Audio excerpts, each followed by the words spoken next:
Tonight, love leads to adventure, and marriage leads to an all-out war. When I look at you lately, I just want to smash your face in. Well, at least I'm honest. I'm stealing this stone. I'm not trying to romance it out from under her. It's movie night at the Silver 8 Cinema, where Romancing the Stone follows the romance novelist on a wild treasure hunt through the Colombian jungle. And the War of the Roses turns a perfect marriage into an all-out battle for the family home. But first...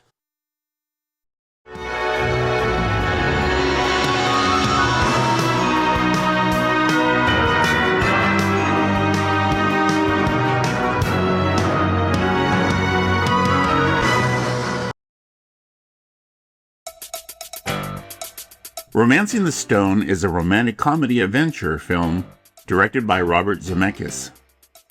Romance novelist Joan Wilder lives a quiet life in New York. No. Mrs. Irwin, why won't you take the elevator? And I never get in an elevator alone. You know, rapist.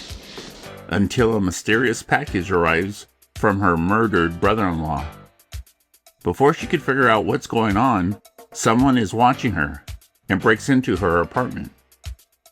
Kathleen Turner is instantly believable as Joan, making her ordinary life feel grounded before everything is turned upside down.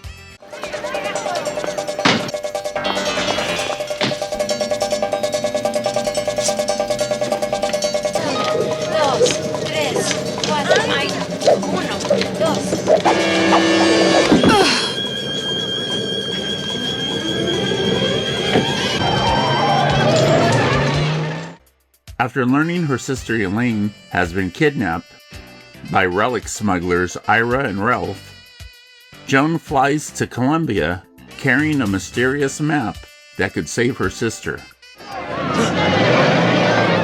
Hey, you're on the wrong bus! Miss Wilder! She got on the wrong bus. Things go quickly from bad to worse when Joan boards the wrong bus and ends up stranded deep in the jungle.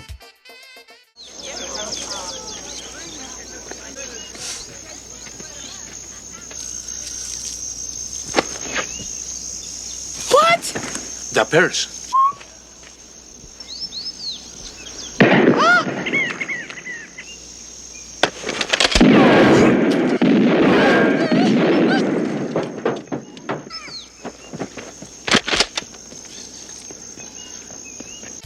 That's where she meets rugged adventurer Jack T. Colton, played by Michael Douglas, who reluctantly agrees to guide her to the nearest city. My minimum price for taking a stranded woman to a telephone is $400. Will you take $375 in traveler's checks? American Express? Of course. Got a deal. Douglas has effortless charisma, and his chemistry with Turner is terrific. As the journey unfolds, Joan discovers the map leads to a legendary emerald that everyone seems willing to kill for, turning every stop on the trip into another exciting adventure.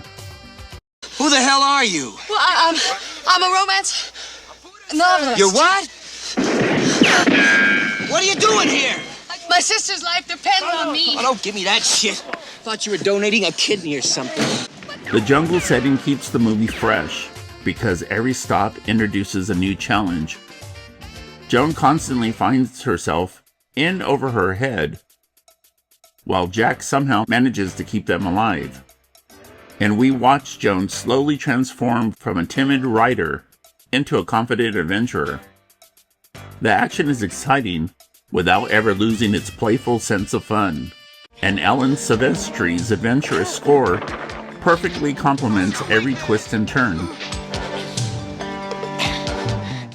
Danny DeVito is hilarious whenever he pops up, always up to something. The journey takes a detour into a small village, where they run into a deadly cartel. Buenos dias.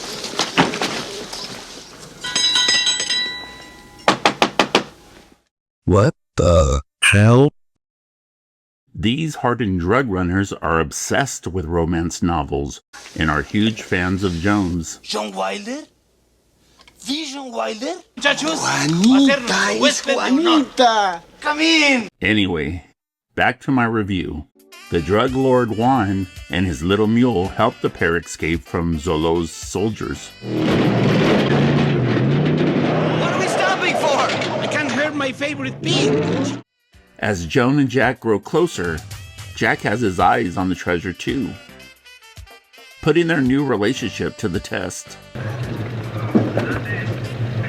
The story blends romance, comedy, and adventure so effortlessly that the treasure hunt keeps you invested every step of the way.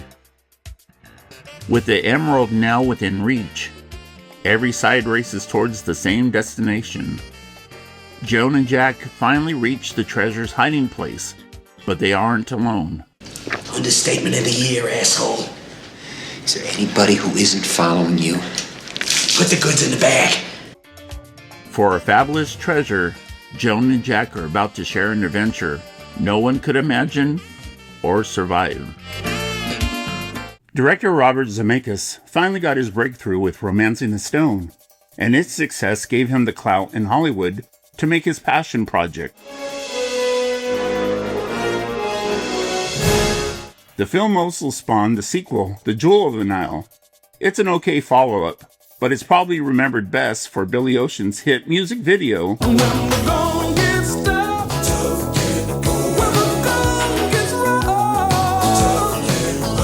Michael Douglas and Danny DeVito go back long before Romancing the Stone.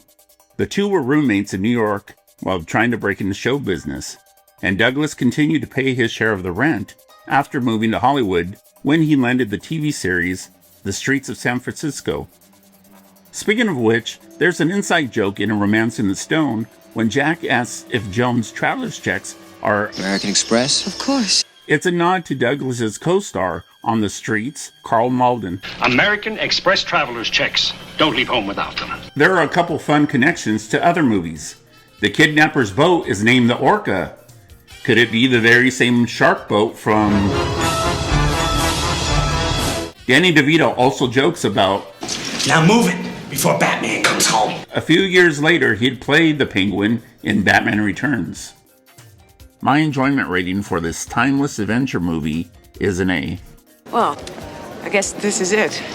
Ana, qué lástima que ustedes no hayan podido asistir. Verdaderamente hice unos guisos deliciosos. Preparé un...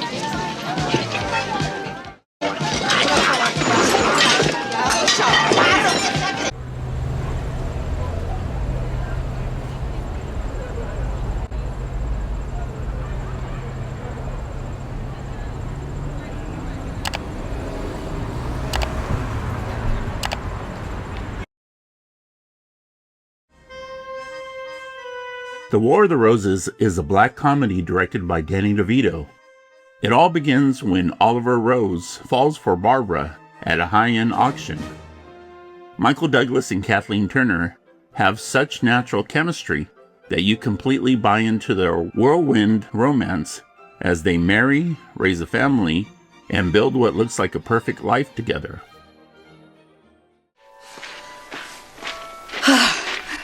I want to go for a ride in your car. I don't have a car. You got me a Morgan? Yes? I don't believe it! As the years pass, success, routine, and resentment slowly chip away at their marriage until Barbara finally decides she wants out. Oliver refuses to leave their beautiful mansion, and that's when the movie really gets moving. Director DeVito keeps the pace moving as their home becomes the ultimate battleground. You think you're pretty strong, don't you?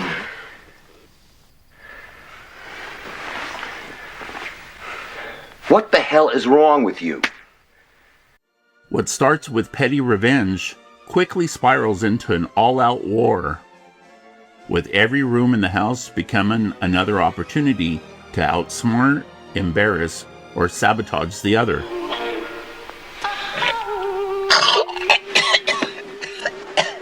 What's going on? What? The comedy keeps getting bigger as the feud escalates. I just want to smash your face in. Come on, smash my face. You want to smash my face? But nobody is portrayed as completely innocent. You can understand both sides, even when they're making absolutely terrible decisions. Friends, coworkers, and even the house staff get pulled into the chaos, and Attorney D'Amato, played perfectly by Danny DeVito, his narration adds just the right amount of humor without ever taking the spotlight away from Douglas and Turner. What the hell? Hey, Benny. Dumb dog.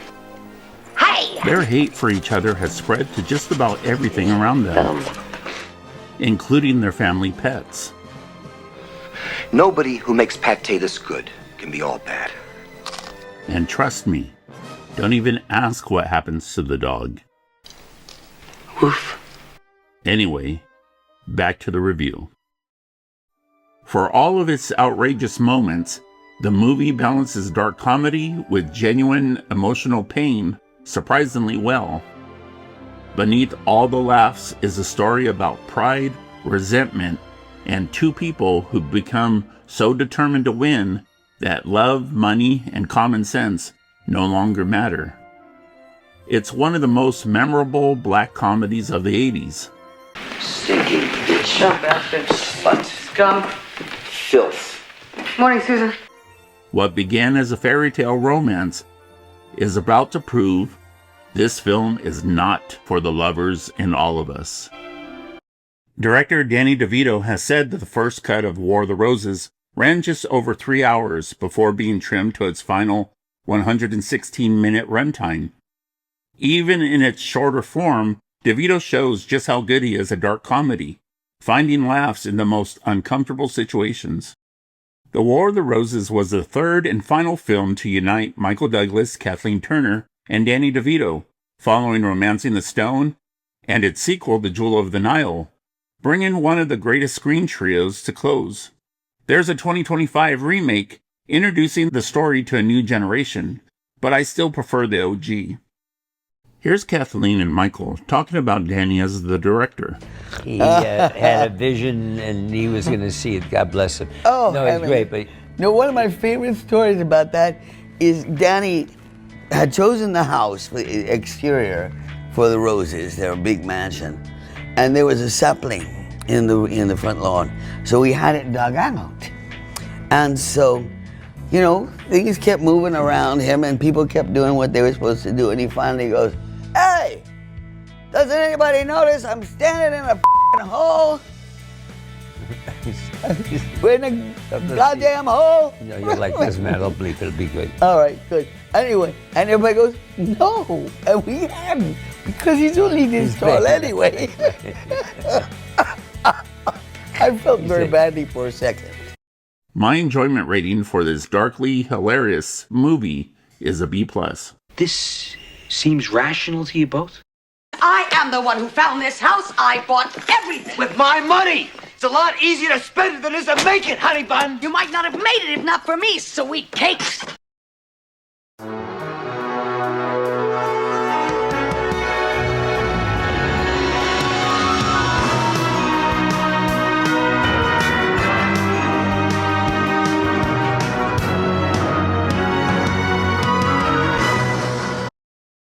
Here's your jalapeno hot dog. Is it poisonous? Yeah, but very tasty. Where are you taking that, Stone? No comprendo. Thank you for stopping by.